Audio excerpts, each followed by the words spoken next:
Set up rewinding the shoreline. To understand why the cranes are idle, we need to go back to the map. The Caspian isn't an ocean. There's no outlet, no tide to save it. It's a closed bowl shared by Russia, Kazakhstan, Turkmenistan, Iran, and Azerbaijan. The north is a shallow shelf, broad and barely above the level where water meets air.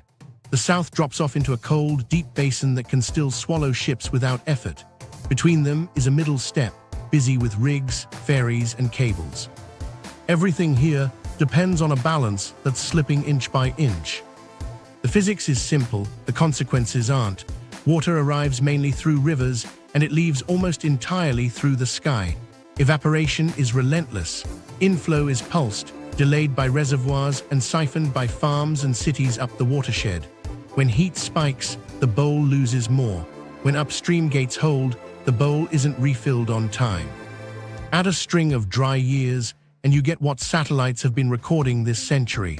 The surface dropping roughly 7 centimeters a year, and in the northeast, the sea pulling back over 56 kilometers from where it was at the turn of the millennium. That number feels abstract until you stand where fishermen used to push off. In a Kazakh village north of Aktau, elders measure the loss in footsteps, not centimeters, 30 steps to the old mooring, 50 more to where they cast in 2005. Now they drive to the water.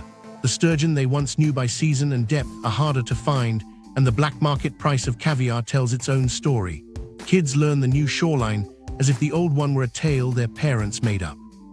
Meanwhile, the economy is wired to places that assumed water would wait. Low-draft ports were sited at the edge of the shelf. Causeways and service corridors were laid out on mud that hardens into salt flats when air wins.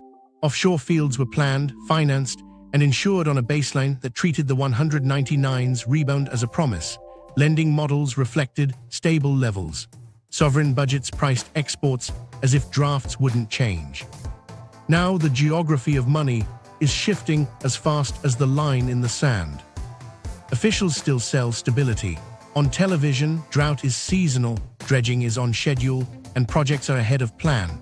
It plays well until a shipment misses its window and a month's payroll evaporates in a single phone call. Traders rewrite clauses to include variable draft. Insurers push premiums up. Some foreign underwriters leave. In boardrooms from Baku to Atirau, executives learn a new language. Not barrels in place, but barrels reachable through water that might not be there next quarter. The human stakes go beyond paychecks. Delta ecosystems at the Volga's mouth and along Kazakhstan's shallow bays are thinning. Reeds dry, fish nurseries shrink. Old channels become sandbars that reappear in stories about near groundings and emergency lightering. A captain who used to run by memory now hesitates at familiar bends. A harbor pilot keeps a notebook of new depths that's already out of date. Here's what few admitted when the money first moved in. Early infrastructure was a bet on constancy. Engineers built for ice and storms, not for the floor lifting to meet the keel. Rigs were positioned for wind and wave, not for a channel turning to sludge. Ports were optimized for throughput, not for choked approaches that need constant, expensive scraping. The maintenance line item that used to be routine is now a race. Dredge, and then dredge again, and hope the next hot summer doesn't erase your work. And yet, despite the pumps and the PR, the satellites keep watching. The same sensors that spot illegal fishing fleets and oil slicks can read the sea's height to centimeters. Grace and altimetry don't care about narratives. They log the drop, highlight the regressions, and show where the shallow north is at risk of becoming a seasonally disconnected patchwork. Investors see the same pictures, so do rating analysts. You can finesse a forecast. You can't finesse a shoreline that's marched past a village's last pier. People adapt the way they always do, first with workarounds, then with exits. Movable piers appear, welded from scavenged steel. Amphibious forklifts handle what small barges used to carry. Dredge co-ops form among small operators who can't afford a dedicated cutter. Traders buy rail slots as a hedge, paying today for uncertainty tomorrow. A family sells its boat, buys a truck, and shifts from nets to freight runs between inland depots and a port that used to be their world. There's a name that keeps surfacing in conversations along the rim: Aral Sea Syndrome. It's a warning more than a diagnosis. People remember the pictures of ships frozen in sand, the towns that moved without moving. They don't think the Caspian will disappear the same way, The south is too deep, the basin too big, but they fear the pattern, denial, delay, then dominoes. They also know this isn't just nature. Upstream choices matter, legal wording matters, where pipelines run and where trains connect matters. What nobody knew at the time was how the language used to label this water would turn into leverage, quiet, technical, and decisive. The legal sea that isn't, the 2018 Convention. While the shoreline was slipping, lawyers were drawing lines nobody could see. In August 2018, the 5 littoral states flew into ACTA with a promise to end an argument older than most of their pipelines. They signed a document with a careful title, the Convention on the Legal Status of the Caspian Sea. Not a sea like the Black Sea, not a lake like the Great Lakes. Something in between, sui generis. A category invented to keep peace and keep options open. Here's what that meant on paper. The water surface stayed common. Ships within limits could move, militaries within limits could patrol, but the seabed, the place where oil and gas actually sit, would be divided by adjoining sectors and negotiated lines. That split created 2 realities layered on each other. Above, shared water, below, national treasure. It also created leverage every government could sell at home. Azerbaijan's pitch was simple: secure what's already producing and unlock what sits in the middle step. Turkmenistan's hope lived in one acronym, TCP, the Trans-Caspian Pipeline, finally plausible if seabed segments could be agreed. Kazakhstan read clarity as a green light to court more capital for Kashagan-scale headaches that might now be worth it.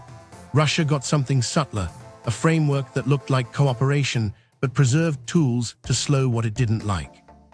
Iran, sitting on the deep south, kept a voice big enough to matter even when barrels didn't. The quiet advantage sat in one clause: environmental approvals. Any Trans-Caspian pipeline would need sign-off under environmental standards. Who defines the risk? The same 5 states. A polite veto dressed as precaution. In press rooms, it sounded prudent. In boardrooms, it sounded like delay. This was the legal weapon shaping steel before a single welder lifted a torch. Back in Baku, lawmakers framed it as a breakthrough that normalized Azerbaijan's maritime borders without inviting foreign navies. In Ashgabat, the narrative was possibility, gas to Europe without a dance through Russia or Iran. In Astana, the message wrapped sovereignty in spreadsheets, banks like treaties more than talks, and production profiles need lenders. Moscow sold stability. A sea no one else could sail, a lake no one else could police. Tehran called it fairness and ecology in the same breath. But in practice, definitions became fog. Where exactly does one sector end inside a bowl whose rim keeps moving? What happens when the baseline used to draw a line is 5, 10, or 20 centimeters lower next year? The convention didn't solve physics. It fixed a snapshot. Governments used that snapshot to anchor claims, even as the camera kept sliding. Pipeline dreams stepped into the fog first. The Trans-Caspian idea had lived for decades as a map on a wall: Turkmen gas straight to Azerbaijan, then west through the southern gas corridor. With the 2018 text, optimists said the last excuse was gone. Opponents didn't say no. They said let's study it longer. Environmental assessments lengthened. Alternatives suddenly looked safer: route around the water with rail, with existing pipes, with swaps that never touched the seabed. Military language in the convention mattered too. No foreign forces on the Caspian, full stop. Exercises would be bilateral or multilateral among the 5. On paper, that reduced external risk. In reality, it concentrated power in the hands of the same actors, with most assets at stake. Patrols framed as security also safeguarded terminals and platforms. When channels narrowed, so did the space between coast guards and grey hulls. Insurers heard "no outsiders" and adjusted their models for political risk, even as governments pointed to the ink and called it predictable. For national oil companies, the legal split offered cover to proceed and excuses to pause. A JV meeting in an office overlooking the bay could end with 2 opposite headlines: "We have title to drill," and "We have reason to wait." Environmental clearance might be weeks away or years. A financing term sheet could include a new line item: contingent on interstate note concerning seabed segment. Lawyers billed hours, translating a new alphabet of zones into operational calendars. Meanwhile, communities living with the water learned how legal talk trickled down. A fisherman asked whether his license covered a cove now too shallow to fish. The answer cited a map with a date that didn't match the pier he used. A port authority extended a breakwater based on a boundary they swore was stable. 6 months later, the waterline mocked the blueprint. A customs officer was told to enforce a rule about where one sector ended inside a fog bank. The convention's logic made sense in a world that held still. It rewarded paperwork and punished improvisation. But the Caspian wasn't holding still. The same satellite's executives watched for draft risk also watched the reference points lawyers used. Every centimeter down multiplied questions about baselines and rights. Call it environmental drift meeting legal drift. Call it time eroding text. States adapted the way institutions do by tightening their grip on process. More committees, more joint commissions, more memoranda that swapped clarity for calm. Companies adapted by hedging. They pursued onshore tie-ins, enlisted alternative corridors, and rewrote project schedules with wider bands for approvals that might never come. The sunk cost on the seabed grew older with each tideless season. From the shoreline, the treaty felt like a story told about the surface, while the real struggle played out below and along the edges. It built a stage and blocked outsiders from rearranging the props. It gave every actor a lever to slow the scene if the plot turned against them. And through it all, the water kept stepping back. The legal sea that isn't looked tidy in Actau. Out on the flats, it felt like a promise stapled to sand. The Volga problem, lifeline under pressure. Follow the water upstream and you hit the Volga, the artery that keeps the bowl from drying out.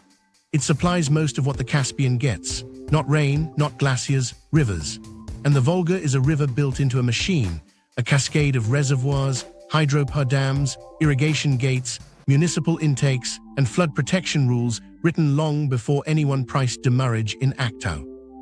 On a map it looks orderly. Big lakes step down a staircase to the delta. On the ground, it's timing. Water held for winter electricity doesn't show up when spring winds push it seaward. A pulse meant to spare town from floods arrives weeks late at the estuary where fish spawn. 40-plus dams slice the river's rhythm into quotas and schedules. Every decision that protects a grid or fills a canal upstream writes a line of risk onto a shipping log 2,000 kilometers down. Soviet hydrology banked on control. The plan was elegant: fix floods, electrify the heartland, irrigate the plains, and trust the sea to absorb the smoothing. It mostly worked when industry, farming, and climate sat inside predictable bands. Then demand surged, heat waves lengthened, and the buffers that once looked generous became tight. Reservoirs that used to ride high into summer now face competing calls: keep turbines spinning during peak heat, or release water early so the delta doesn't starve. In a village on the delta's fringe, an old skipper points to a clump of reeds and says that was a channel, not a field. He used to run it at dusk with a light and a thermos, feeling the hull lift over slack water. Now the rudder would scrape mud. His grandson counts sandbars like road signs, a micro-story that repeats from Astrakhan down to the Kazakh shallows. The route you know becomes a memory you correct, then abandon. What nobody factors into spreadsheets is how small timing errors compound over distance. Hold a release by a week, cut a flow by a fraction, and you don't just move a line on a gauge.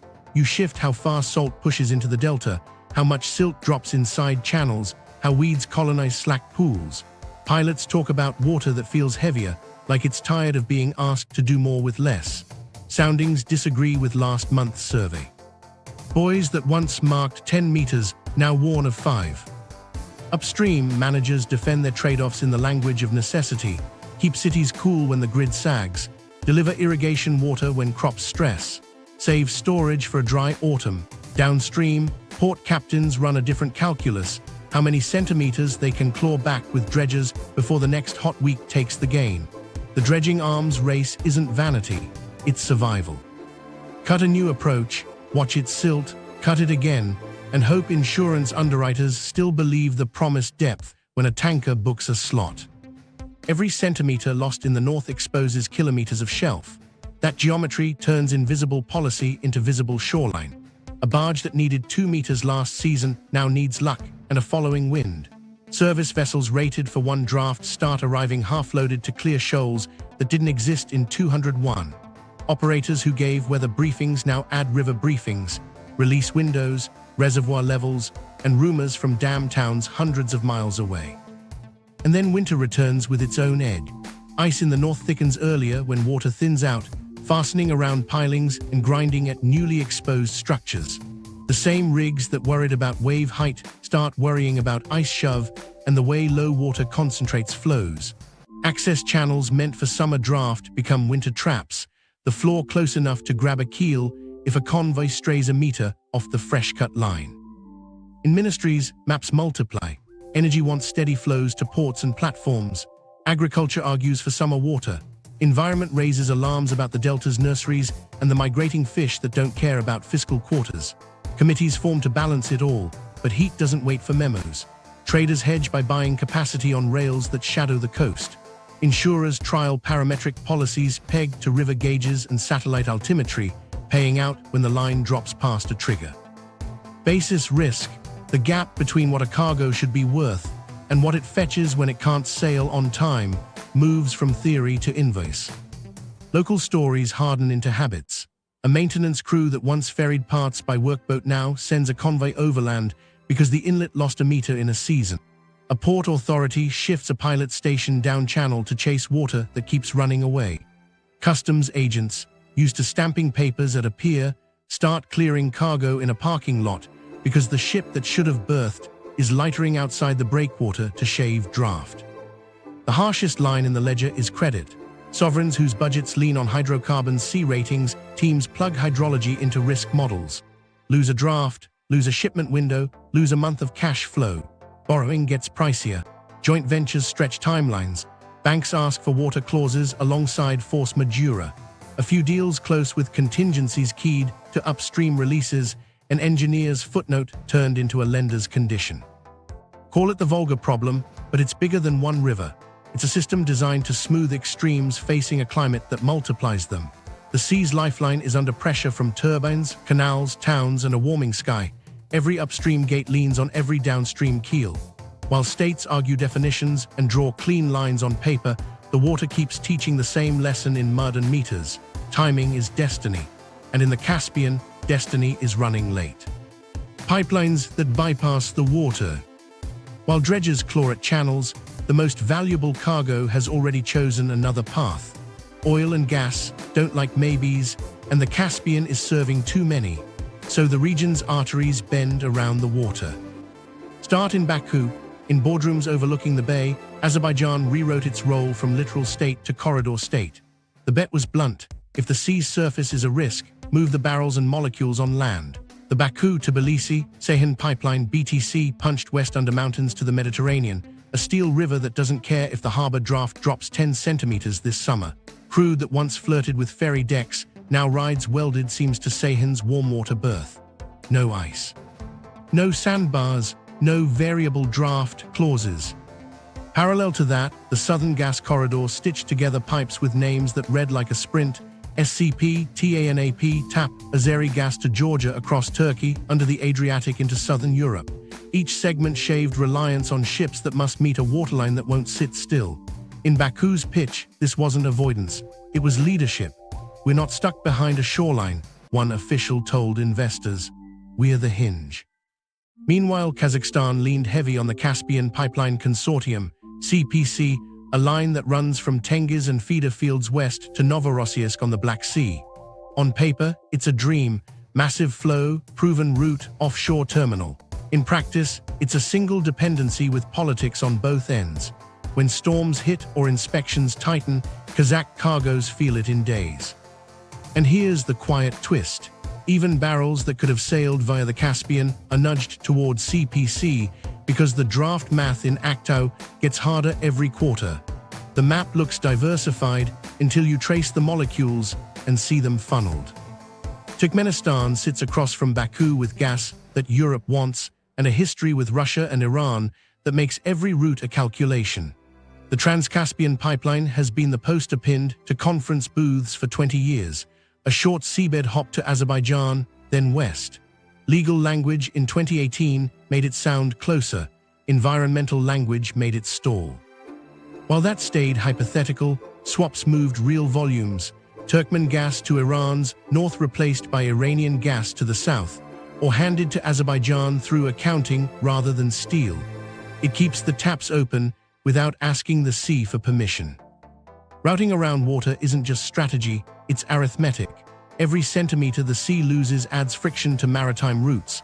Lightering, delays, insurance loadings. Overland pipes run to a different metronome, right-of-way fights, compressor outages, geopolitical choke points, but not to a falling gauge. Traders started to price that certainty.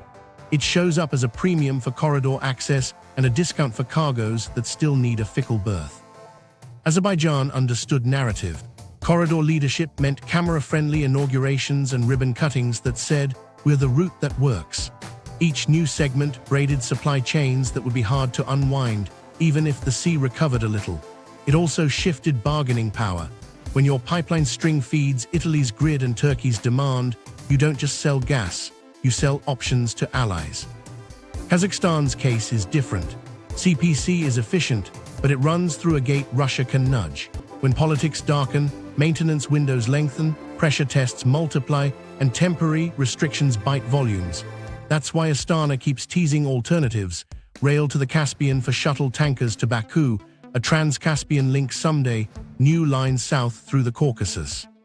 But rail is slower and dearer. The sea shuttle is now a draft gamble, and new pipes need more than money. They need neighbors to say yes. Turkey's geography turns it into a quiet shareholder in every decision. TANAP cuts across Anatolia on its way to Europe. BTC already feeds a Turkish port. Add Black Sea LNG talk, and you get a triangle of influence where Ankara can arbitrate without stepping into Caspian legal weeds. For Baku, that's a friend who can amplify. For Ashgabat, it's a gatekeeper. For Europe, it's a reminder that bypasses create new choke points with their own politics. Price signals told the same story. Basis differentials widened between Caspian blends that rely on sea lifts and those that don't. Demurrage invoices calibrated for storms started to include low-water delays. Charterers wrote variable draft into contracts the way they once wrote piracy risk off Somalia. By the time an exporter explained a missed window on a call, the market had already shaved $1. Here's the part on Kazakhstan's export map that will matter later. There's a stub that looks like a side note. A Raylan barge path from western fields to Baku meant as flexibility. As the sea retreats, that stub becomes a stress test. If it can't scale, because ferries sit higher than their ramps, because ports can't dredge fast enough, because customs can't clear roll-on cargo that no longer rolls, CPC's leverage grows. One narrow corridor turns into the only corridor that works at volume. Every outage at a Black Sea terminal then echoes back across the steppe. By skirting the water, the region bought time and leverage. It also traded one set of risks for another: sanctions, wars, regulatory surprises far from the Caspian's edge. But from the perspective of executives looking at falling gauges, steel in dirt beats steel on pilings. The rigs can wait for channels to be cut. The pipes keep humming whether the cranes touch air or water. And as the shoreline keeps walking, the routes that ignore it gain another Stranded point steel, in every boardroom offshore rigs, debate. Onshore problems. Here's where the map turns mechanical. Platforms that were planted in water now stare at land creeping toward them. Fixed jackets were calculated to a datum engineers took as steady. That datum moved. A few centimeters a year sounded harmless in a meeting. Out here, it's a ladder rung shaved off every season until the service boat can't clear the keel. Fixed platforms hate falling water. Their legs don't grow. The air gap widens, the sea floor rises to meet approach channels, scour patterns change. The Helidic isn't the issue. The problem is groceries, people, and pipe. What it takes to keep pressure under control and wells on decline curves, not cliff edges. A smart field is dumb without access. Floating units should handle this, right? Up to a point. In the south, with depth to spare, tension legs and semisubs adjust. But in the shallow middle and the north, floats become prisoners of draft. If a barge can't reach you, what does it matter that your mooring lines can pay out? The problem isn't buoyancy, it's the road to the dock that vanished under reeds. Service vessels tell the story in drafts and detours. Crews used to run straight shots from base to platform. Now they thread newly cut channels that silt between tides that don't exist, because this isn't an ocean. Every hot week thickens the soup.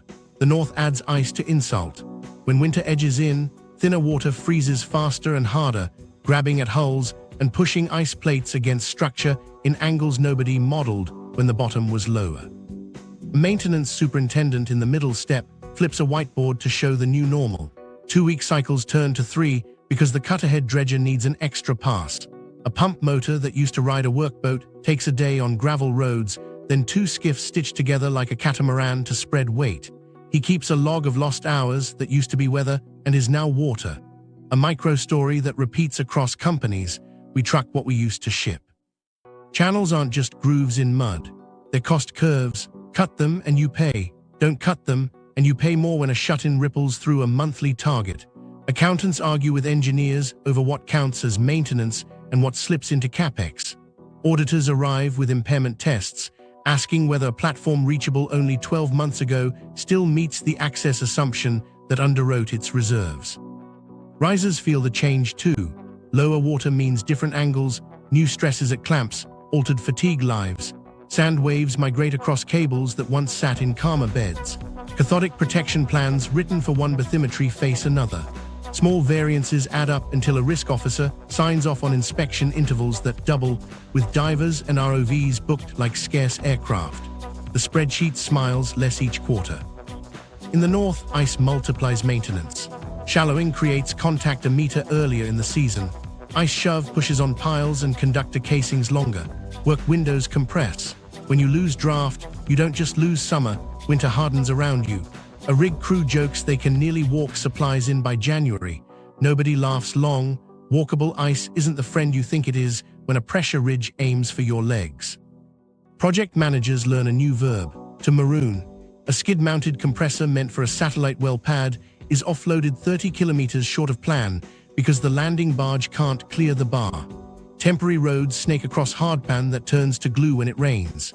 Contractors add clauses for hydraulic variability, a polite way to say, we'll try, but charge extra when the sea says no. Write-down risk hangs over it all. Booking reserves assumes access, flow, and market. Lose anyone for long enough, and banks haircut numbers they once took on faith. National oil companies pivot their rhetoric from expansion to stewardship, from step-outs to infields, not because geology changed, but because logistics did. A field that looked like a 25-year friend becomes a 15-year compromise with long weekends of downtime. You see it in procurement. Spare parts caches swell because just-in-time died on the last low-water season. Helicopter hours rise, but rotors can't lift pipes, and weather still calls the shots. Amphibious craft get trialed, tracked machines that crawl flats and splash into channels. They save days, and then they break because salt and sand don't care about your innovation deck. Someone draws a line item for amphib fleets. It's progress and an admission at once.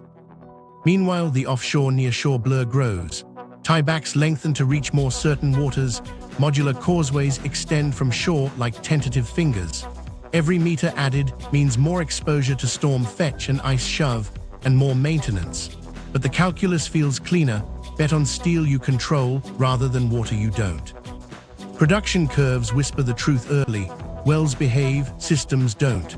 The decline isn't geological, it's logistical. Missed interventions stack.